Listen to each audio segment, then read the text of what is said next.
Hello friends नमस्कार। आसतु ये संक्षिप्त भिडियो जानिबा विशेष्य कौन देखंतु। विशेष्य कहिले नामवाचक पद को विशेष्य कहती कौन से नाम को बुझाउथुबो।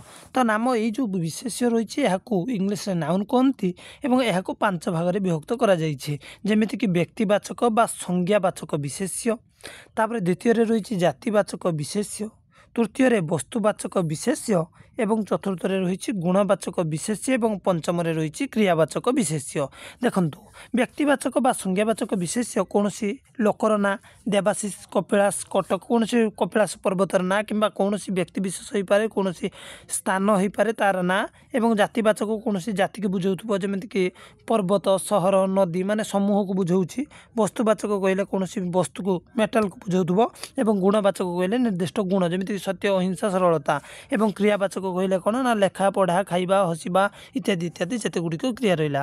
तो बंधुगण आज एतिकी।